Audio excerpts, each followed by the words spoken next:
Governor Joe Lombardo has already signed official versions of the 520 bills that passed the 2025 legislature, but on Wednesday he held ceremonial signings and gave out ceremonial pens to lawmakers lucky enough to have one of their bills passed.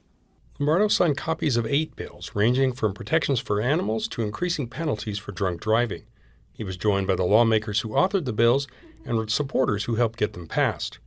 One of the most high-profile measures, Reba's Law, which increases penalties for animal cruelty following the death of Reba the bulldog, who was taped inside a crate and left out in the Las Vegas summer heat. Reba's Law went through some hurdles, even dying at one point, but author Melissa Hardy credits animal advocates for rescuing it. And it was an effort from the community that, put on some pressure and said, we need to make some changes in our animal cruelty laws, and we want Reba's bill to continue in the process. And so gratefully it did. Another bill the governor highlighted Wednesday, Senate Bill 309, which increases penalties and lowers the blood alcohol threshold at which DUI suspects are referred for treatment.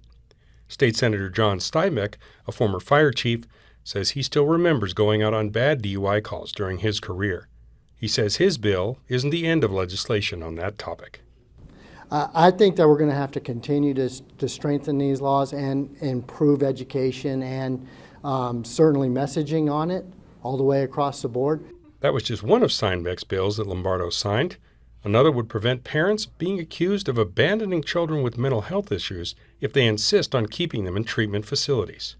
Parent Rain Alexander, who has children that face mental health issues and were violent, says Steinbeck's bill was necessary. So we're trying to make change so that the children themselves can get the help that they need and families don't have to suffer or be living in fear of their own children. It's a very precarious place to be. Several bill authors said there's more work to be done, and that'll happen when the next legislature convenes starting in 2027.